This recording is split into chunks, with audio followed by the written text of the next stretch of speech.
purpose itong med ball is to strengthen our forearm, tapos yung fingers natin. Same time, i-activate din natin yung offhand dito. Kasi ayaw natin na nag-dribbling kayo ng stationary, tapos yung offhand nyo walang ginagawa. Mag-assign tayo ng different actions. First na gagawin lang natin, continuous pound, toss and touch lang. Toss and touch. Okay po, lang.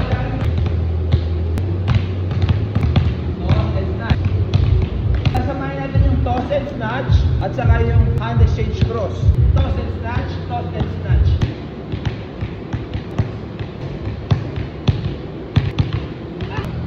Toss, catch, snatch.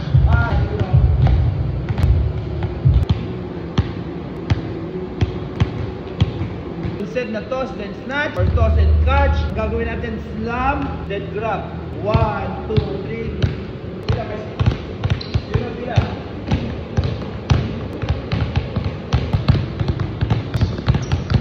Time, continuous crosses, tapos stop lang tayo sa med ball. Make sure, pag nag-cross kayo, yung bola pupunta sa shoulder level. Shoulder level.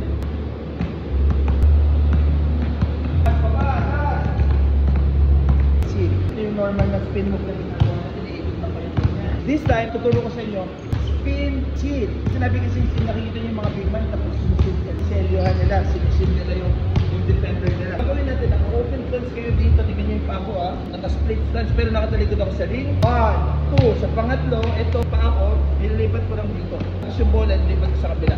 1, 2, dribble release, then 1. Tuloy yung kanya ha.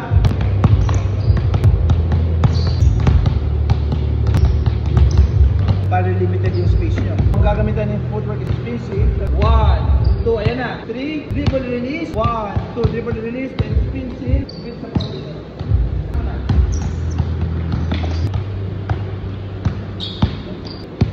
Spin sa pagkita. Yan.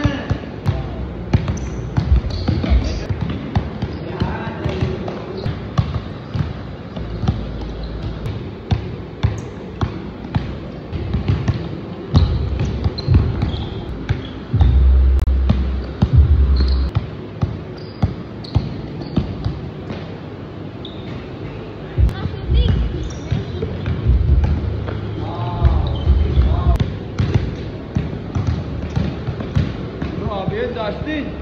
Woo!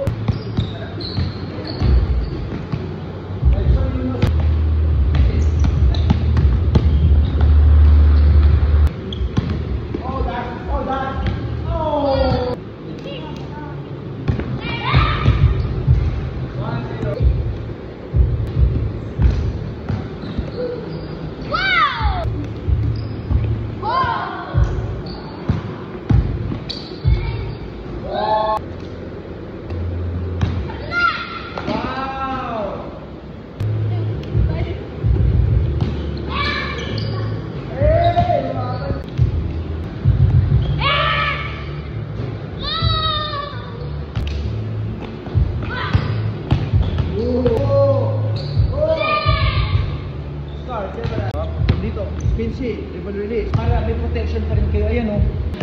Nice one. And dapat yung naman. Guys, dapat ay yan. Nice one.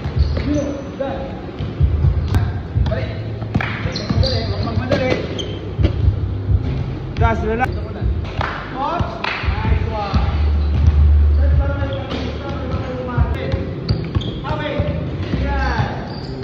Nice one.